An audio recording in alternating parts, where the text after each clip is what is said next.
Jadi, jangan seolah-olah gini ya. Kalian nggak makan satu, tapi melanggar semuanya. Kalian bilang saya adalah orang yang paling taat. Dalam penerapan hukum Taurat, kalau ada melakukan 99 hukum Taurat, tapi melanggar satu, maka semuanya itu adalah hangus, percuma.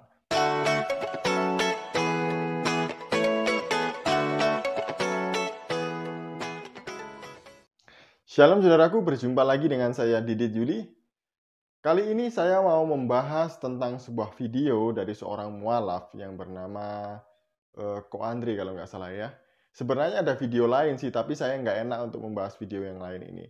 Nah, Ko Andre ini mengatakan bahwa babi itu enak dan gurih, tapi haram. Ya, kalau haram nggak usah dimakan lah. Tapi sebelumnya, saya mau memperlihatkan video yang berikut ini.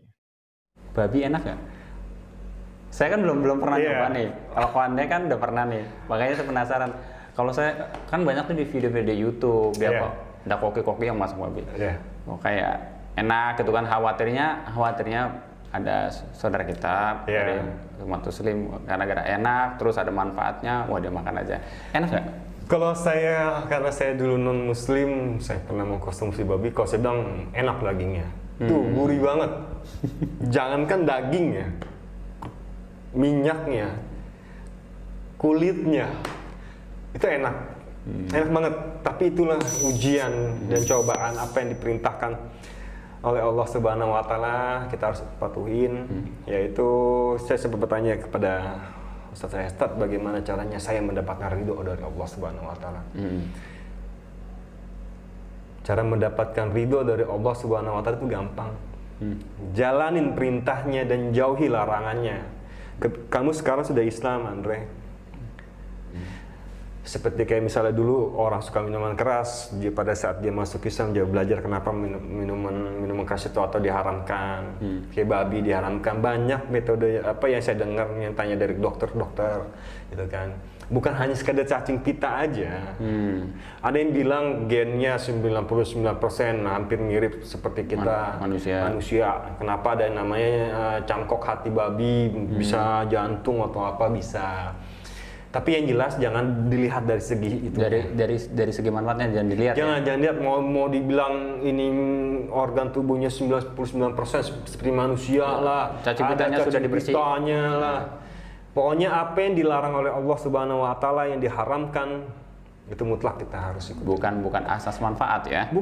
Jadi menurut Om Andre ini atau Koh Andre ini, babi itu enak sekali teman-teman, gurih. Apalagi minyaknya atau kulitnya gitu ya. Saya jadi kalau ngomongin kulit babi, saya teringat babi toreh di Manado gitu. Saya sering kali ke Manado dan saya makan ini, enak sekali memang. Nah, sebenarnya bukan hanya Ko Andre aja mualaf yang ngomong tentang babi itu adalah dagingnya itu paling enak. Itu ada almarhum Ustadz Insan Moko Ginta juga yang pernah ngomong demikian, bahwa babi itu adalah makanan paling enak di dunia, itu yang paling gurih. Nah, tapi nggak boleh dimakan, itu haram. Sebenarnya simple ya, nggak usah deh ngurusin apa yang dimakan oleh orang Kristen itu. Kalau memang itu haram menurut Anda, menurut ajaran agama Anda, nggak boleh nggak usah dimakan gitu. Nggak usah kita mengurusi orang lain. Simple. Kalau nggak boleh, kalau haram, jangan dimakan. Nah, kadang-kadang juga mereka mengatakan demikian, bahwa sebenarnya orang-orang Islam lah yang lebih melakukan hukum Taurat daripada orang-orang Kristen. Kenapa? Karena orang Islam nggak makan babi. Jadi taat hukum Taurat ukurannya karena nggak makan babi. Dan orang Kristen nggak taat Taurat karena dia makan babi. Sebenarnya apa sih yang dikatakan oleh Alkitab mengenai makanan yang halal dan haram? Mari kita bersama-sama melihat di dalam Imamat 11. Imamat 11 ayatnya yang keempat dan seterusnya. Ayat yang keempat, tetapi inilah yang tidak boleh kamu makan dari yang memamah biak atau dari yang berkuku belah. Pertama, unta. Karena memang memamah biak tetapi tidak berkuku belah itu haram bagimu. Ingat, unta haram dalam hukum Taurat. Tapi kalian memperbolehkan makan daging unta, bahkan kencingnya. Kemudian yang kelima, juga pelanduk, karena memang memamah biak tetapi tidak berkuku belah, haram itu bagimu. Ketiga, juga kelinci, karena memang memamah biak tetapi tidak berkuku belah, haram itu bagimu. Saya melihat ada banyak orang yang mengkonsumsi daging kelinci, padahal di Taurat itu haram. Kemudian demikian juga babi hutan ataupun babi lah, yang namanya babi ya. Karena memang berkuku belah, yaitu kukunya bersela panjang tetapi tidak memamah biak, haram itu bagimu. Babi, ya, yang ini memang mengatakan babi ya, babi hutan itu haram. Daging binatang itu janganlah kamu makan dan bangkainya janganlah kamu sentuh. Haram semuanya itu bagimu. Ini yang tentang yang berkuku belah tadi itu. Nah, kemudian apalagi yang haram? Kita bisa melihat di dalam ayat yang ke-10. Tetapi segala yang tidak bersirip atau bersisik di dalam lautan dan di dalam sungai, dari segala yang berkeriapan di dalam air dan dari segala makhluk hidup yang ada di dalam air, semuanya itu kejijikan bagimu. Kemudian ayat yang ke-11, sesungguhnya haruslah semuanya itu kejijikan bagimu. Dagingnya janganlah kamu makan dan bangkainya haruslah kamu jijikkan. Segala yang tidak bersirip dan tidak bersisik di dalam air adalah kejijikan bagimu. Jadi, selain babi hutan, yang haram itu masih banyak. Ada unta, kelinci, pelanduk. Nah, kemudian di ayat yang 10 ini, dikatakan segala binatang yang tidak bersirip dan tidak bersisik tidak boleh dimakan. Apa itu? Contohnya belut, kemudian ikan patin, lele, cumi-cumi, udang, kepiting, semua kerang itu tidak bersisik, itu tidak bersirip, tidak boleh dimakan. Saya mau tanya, kalian makan itu apa enggak? Jadi, jangan seolah-olah gini ya. Kalian nggak makan satu, tapi melanggar semuanya. Kalian bilang saya adalah orang yang paling taat. Dalam penerapan hukum Taurat, kalau ada melakukan 99 hukum Taurat, tapi melanggar satu, maka semuanya itu adalah hangus, percuma. Jadi, kenapa sih sebenarnya orang Kristen itu tetap makan babi? Karena yang diharamkan di dalam Alkitab tidak hanya babi ya. Tadi sudah saya katakan sudah saya bacakan di dalam Imamat 11.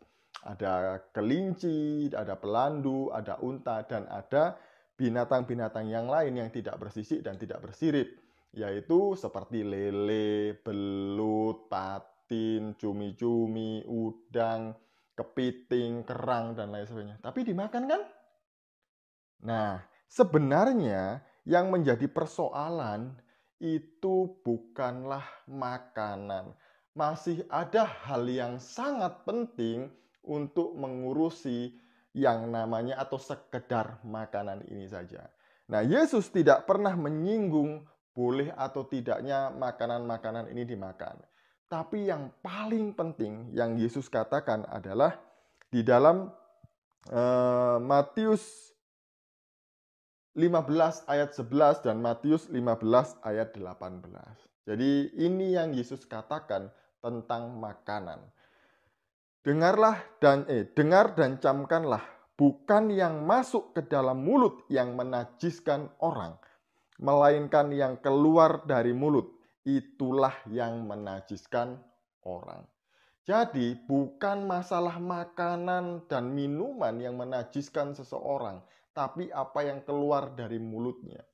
Percuma kita nggak makan babi, kita nggak makan makanan yang haram tadi itu. Tapi setiap hari kita mengutuki orang, kita memaki orang, kita mengkafir-kafirkan orang, kita berteriak halal untuk membunuh orang. Itu bagi saya apa ya? Seperti terbalik ya. Ya memang standar kita beda sih ya. Kalau saya katakan itu lebih baik tidak melakukan yang itu ya, bagi mereka boleh gitu. Jadi ya bagi kita orang Kristen adalah lebih baik tidak mengatakan hal-hal yang tidak membangun atau melukai orang lain. Jadi makan apa saja boleh. Yang penting ingat ukurannya. Kalau ya itu pantangannya karena ada penyakit tertentu ya jangan dimakan. Itu namanya mencobai diri sendiri dan mencobai Tuhan. Dan kemudian kenapa yang utama tadi itu bukan sesuatu yang masuk ke mulut, tapi yang keluar dari mulut. Karena di dalam Matius 15 ayat 18 itu dikatakan demikian. Tetapi apa yang keluar dari mulut berasal dari hati, dan itulah yang menajiskan orang. Jadi, semua yang keluar dari mulut adalah dari hati. Semua yang meluap dari hati, itulah yang menajiskan orang. Jadi jangan sampai kita ya, karena kita mengeluarkan kata-kata yang tidak pantas, akhirnya itu membuat diri kita menjadi batu sandungan bagi orang lain. Nah, itulah yang dikatakan Alkitab mengenai makanan yang halal dan yang haram. Jadi kalau bagi Anda tidak boleh, kalau bagi Anda itu haram, nggak usah dimakan. Kalau bagi Anda itu menjadi batu sandungan bagi orang lain, jangan dimakan juga, gitu loh ya. Tapi kalau sejauh itu boleh dan tidak menjadi batu sandungan bagi orang lain dan itu baik untuk diri Anda, boleh. Yang tidak boleh apa? Jangan ada keluar kata-kata kotor dari mulut kita. Ini yang dapat saya sampaikan. Shalom, salam waras, Tuhan Yesus memberkati kita semuanya.